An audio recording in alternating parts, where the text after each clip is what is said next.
সুপ্রিয় শিক্ষার্থীরা, C programming এর ধারাবাহিক পর্বে আজ আমরা দেখব একটি বৃত্তক্ষেত্রের ক্ষেত্রফল নির্ণয়ে সি প্রোগ্রাম কিভাবে করতে হয়। তাহলে দেখো, একটি বৃত্তর ক্ষেত্রফল নির্ণয়ের সি প্রোগ্রাম।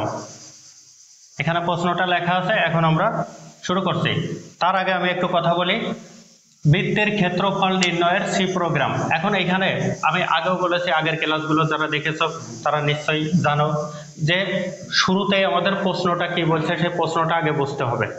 প্রশ্নটা কি বলছে? একটি বৃত্তের ক্ষেত্রফল নির্ণয়ের সি প্রোগ্রাম। তাহলে কিসের ক্ষেত্রফল? এখানে খেয়াল করো, বৃত্তের। আর বের করতে বলছে কি? বৃত্তের ক্ষেত্রফল। এখন বৃত্তের ক্ষেত্রফল বের করতে হলে শুরুতে তো আমাদের ওই ক্ষেত্রফলের সূত্রটা জানতে হবে, তাই না? ক্ষেত্রফলের সূত্রটা আমরা না জানলে তো আর ক্ষেত্রফল বের করতে পারবো না। কোনখানে আমরা প্রসেসিং এর কাজটা কিভাবে করব সেটা তো বুঝতে পারবো না, কোনটা আমরা ইনপুট নেব সেটাও বুঝতে পারবো না। ঠিক আছে, তাহলে ক্ষেত্রফলের সূত্রটা প্রথমে আমাদের জানতে হবে। দেখো, ক্ষেত্রফলের সূত্রটা কি? বৃত্তের ক্ষেত্রফল,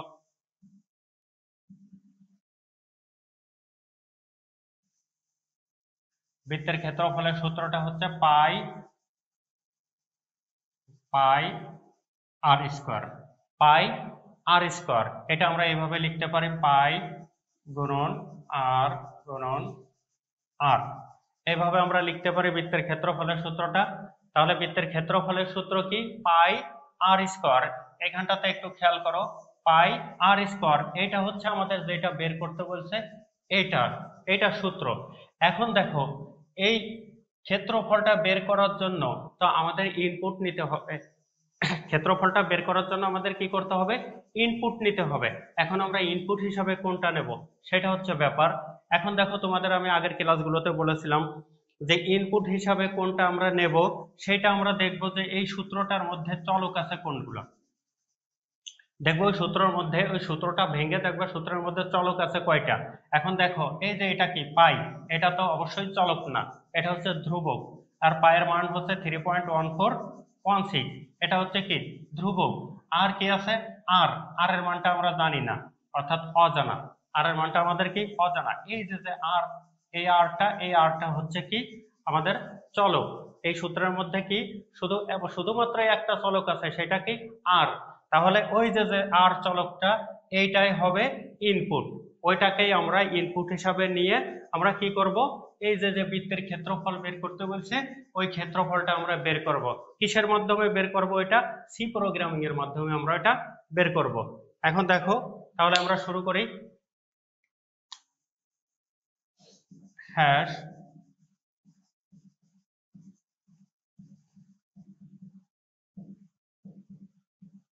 ডট এইচ, এটা হচ্ছে ইনপুট যেগুলো নেব, অর্থাৎ ইনপুট এবং আউটপুটের যে এগুলা আছে সেটার হেডার ফাইল। ইনপুট এবং আউটপুটের header file.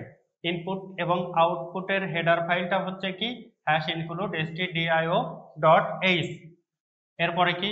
Main, main, main.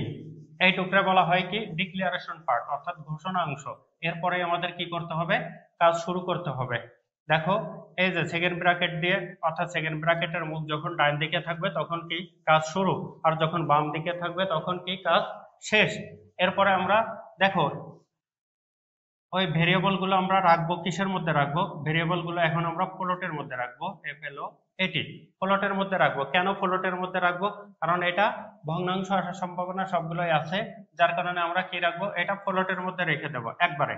অথবা তোমরা যদি মনে করো যে ওইটা ইন্টের মধ্যে রাখবা, অর্থাৎ পূর্ণ সংখ্যা ধরে যদি মনে করো তোমরা ওইটা ইন্টের মধ্যে, অর্থাৎ এই যে আর ভেরিয়েবলটা যদি তোমরা ইন্টের মধ্যে রাখতে চাও, রাখতে পারো। সেটা তোমাদের মানে মনের ব্যাপার যে তোমরা কি ধরে নিচ্ছ। ওইটা যদি পূর্ণ সংখ্যা তোমাদের কাছে মনে হয় যে ওইটা পূর্ণ সংখ্যা থাকতে পারে, তাহলে তোমরা ওইটা কিসের মধ্যে রাখবা? ইন্টের মধ্যে রাখবা। কিন্তু আমি ওইটা কিসে ধরে নিয়েছি? ওইটা ভগ্নাংশ ধরে নিয়ে আমি কিসের মধ্যে রাখছি? ফ্লোটের মধ্যে রাখছি। এই যে ফ্লোট আর। এরপরে দেখো, আমাদের ক্ষেত্রফলটা যখন বের করব, অর্থাৎ প্রসেসিং এর কাজটা আমরা যখন বের করব, তখন আমাদের কিন্তু পয়েন্ট আসবে। কেন পয়েন্ট আসবে? এইটার পুরো কাজটুকু আমরা যখন করব তখন আমাদের পয়েন্ট আসবে। ফলাফলটা কেন পয়েন্ট আকারে আসবে বা ভগ্নাংশ আকারে আসবে? দেখো, এই যে যে পায়ের মান 3.1416, এর সাথে তুমি যদি আর এর মান গুণ করো তাহলে কি আসবে? ভগ্নাংশ টাইপের মান আসবে। তাহলে ভগ্নাংশ যেহেতু আসবে, আসার সম্ভাবনা আছে, সেহেতু আমরা ওইটা কিসের মধ্যে রাখবো, ওই ভেরিয়েবলটা আমরা রাখবো ফ্লোটের মধ্যে। অর্থাৎ কি বের করতে বলছে দেখো, এরিয়া, এই এরিয়াটা আমরা কিসের মধ্যে রাখলাম, ফ্লোটের মধ্যে রাখলাম। এরপরে আমরা কি করব, এরপরে আমরা নেব ইনপুট। ইনপুট নেব কিসের মধ্যে, ইনপুট নেব স্ক্যানএফ ফাংশনের মধ্যে।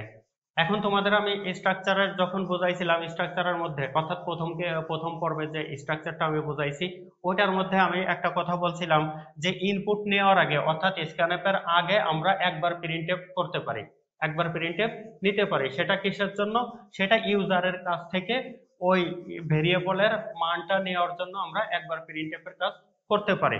সেটা যেহেতু আমরা করছি না, ওটা করলেও হবে না করলেও হবে, ঠিক আছে। সেহেতু আমরা সরাসরি চলে যাচ্ছি স্ক্যানএফে। দেখো পার্সেন্ট, এইখানে দেখো আগের ক্লাসগুলো যারা দেখেছো অর্থাৎ প্রথম পর্ব দ্বিতীয় পর্ব ক্লাসগুলো যারা দেখেছো তারা নিশ্চয়ই দেখেছো যে এখানে পার্সেন্ট ডি বসাইছিলাম। কেন পার্সেন্ট ডি বসাইছিলাম এখানে, কারণ তখন ছিল এখানে এই যে ভেরিয়েবল গুলো ছিল কিসের মধ্যে, ইন্টের মধ্যে ছিল, এখানে ইন্ট ছিল। কিন্তু এখন আছে কিসে, এই ভেরিয়েবলটা কিসের মধ্যে আছে, ফ্লোটের মধ্যে। আর যখন ভেরিয়েবলটা ফ্লোটের মধ্যে থাকবে তাহলে এখানে কি বসাবো, পার্সেন্ট এফ ইনভার্টেড কমা শেষ কমা এম্পারসেন্ট। এখানে ভেরিয়েবল আছে একটা, যার কারণে একটা পার্সেন্ট এফ বসাইছি, এম্পারসেন্ট কি আর, ব্র্যাকেট শেষ সেমিকোলন। এরপরে দেখো ইনপুট নেওয়ার কাজ আমাদের শেষ। এখন কি করতে হবে, প্রসেসিং করতে হবে, অর্থাৎ প্রসেসিং এর কাজটা আমাদের করতে হবে। প্রসেসিং কোন জিনিসটা, প্রসেসিং হচ্ছে এই যে আমাদের প্রশ্নের মধ্যে দেখো বের করতে বলছে কি, বৃত্তের ক্ষেত্রফল বের করতে বলছে। যেটা বের করতে বলবে সেটা হচ্ছে আমাদের কি, প্রসেসিং অংশ বা প্রক্রিয়াকরণ অংশ। তাহলে বের করতে বলছে কি, ক্ষেত্রফল। তাহলে এখন আমরা ক্ষেত্রফলটা বের করব, এরিয়া ইকুয়াল টু, দেখো এরিয়ার সূত্রটা আমি এখানে লিখে রাখছি, পাই গুণন আর গুণন আর, পাই গুণন আর গুণন আর। এখানে আর একটু কাজ করতে পারো তোমরা, ইচ্ছা করলে এখানে পায়ের মানটা লিখে রাখতে পারো। পায়ের মান এখানে পাই বসায়, পায়ের মান 3.1416, ওটা তোমরা এখানে লিখে রাখতে পারো। ওটা না লিখলেও কোনো সমস্যা নাই, আবার তোমরা এইখানেও লিখতে পারো, এইখানেও না লিখলেও কোনো সমস্যা নাই, যার কারণে আমি লিখে নাই। এরপরে দেখো আমাদের প্রসেসিং এর কাজটা কি শেষ। এখন কি করতে হবে, এই যে আমরা ফলাফলটা আমরা পাইছি, এই ফলাফলটা আমাদের কি করতে হবে, প্রিন্ট আউট করতে হবে। আর এইটা আমরা প্রিন্ট আউট করার জন্য কোন ফাংশনটা ব্যবহার করব, প্রিন্ট আউট করার জন্য প্রিন্টএফ ফাংশন ব্যবহার করব, অর্থাৎ প্রিন্টএফ ফাংশনের মধ্যে আমরা প্রিন্টের কাজটা করব। তাহলে দেখো printf the area of A circle, এভাবে লিখতে পারো, the area of A circle অর্থাৎ একটি বৃত্তের ক্ষেত্রফল, এভাবে লিখতে পারো। অথবা তোমরা যে সরাসরি সহজ ভাষায় লিখতে পারো, the result is, RESULT, result is equal দিয়ে পার্সেন্ট। এখন দেখো পার্সেন্ট এখানে ডি বসাবো না এফ বসাবো, অবশ্যই এফ বসাবো। কেন পার্সেন্ট এফ বসাবো, কারণ এই যে আমরা এই যে এরিয়াটা কিসের মধ্যে রাখছিলাম, এরিয়াটা আমরা ফ্লোটিং এর মধ্যে রাখছিলাম অর্থাৎ ফ্লোটের মধ্যে রাখছিলাম, যার কারণে আমরা এখানে কি বসাবো, পার্সেন্ট এফ ইনভার্টেড কমা শেষ। ফলাফলটা আমরা কি পাইছি, এরিয়া, এরিয়া ব্র্যাকেট শেষ সেমিকোলন। দেখো আমাদের ফলাফল প্রিন্ট করার কাজটা শেষ। আর যখন ফলাফল প্রিন্ট হয়ে যাবে তখন আর আমাদের কোনো কাজ নাই, বাকি নাই। আর যেহেতু কোনো কাজ আমাদের বাকি নাই, সেহেতু আমরা কি করব, প্রোগ্রামটা শেষ করব। প্রোগ্রামটা শেষ করব কিসের মধ্যে, এই যে সেকেন্ড ব্র্যাকেট, সেকেন্ড ব্র্যাকেটের মুখ যখন বাম দিকে থাকবে তখন ওইটা দিয়ে প্রোগ্রাম শেষ বোঝাই। এইখানে তোমাদের একটু কথা আছে, এইখানে হচ্ছে পার্সেন্ট কি দিছি, পার্সেন্ট এফ। তোমরা যদি ইচ্ছা করো এখানে পার্সেন্ট 2f লিখতে পারো, পয়েন্ট দিয়ে 2f, পয়েন্ট দিয়ে 3f। এখন এইটার অর্থ কি, তোমাদের প্রশ্ন হচ্ছে যে এইটার অর্থ কি, এই যে পয়েন্ট 2f পয়েন্ট 3f কেন লিখবো। পয়েন্ট 2f যদি লেখো ওইটা দিয়ে বোঝায় হচ্ছে পয়েন্টের পর, এই যে পয়েন্টের পর 2 ঘর। এই যে পয়েন্ট 2f দিয়ে কি বোঝায়, পয়েন্টের পর কয় ঘর নিচ্ছি আমরা, 2 ঘর। আর পয়েন্ট 3f দিয়ে বোঝায় পয়েন্টের পর 3 ঘর। এইভাবে তোমরা ইচ্ছা করলে এগুলা লিখতে পারো, আর যদি ওইটা না লেখো তাহলে শুধু এফ যদি লেখো তাহলে বোঝায় পয়েন্টের পরে যে কয় ঘর থাকবে সব কয় ঘরই আমরা নিচ্ছি। আর যদি তোমরা পয়েন্টের পরে 2f 3f ব্যবহার করো তাহলে 2f ব্যবহার করলে পয়েন্টের পরে 2 ঘর নিচ্ছি এটা বোঝাচ্ছে, 3f ব্যবহার করলে পয়েন্টের পরে 3 ঘর নিচ্ছি এটা বোঝাচ্ছে। তাহলে নিশ্চয়ই তোমরা বুঝতে পেরেছো। এটা যদি তোমরা বুঝে থাকো তাহলে আজকের ক্লাস আমাদের এই পর্যন্তই। আমাদের পরবর্তী ক্লাস পেতে লাইক ও ফলো দিয়ে আমাদের সাথেই থাকো।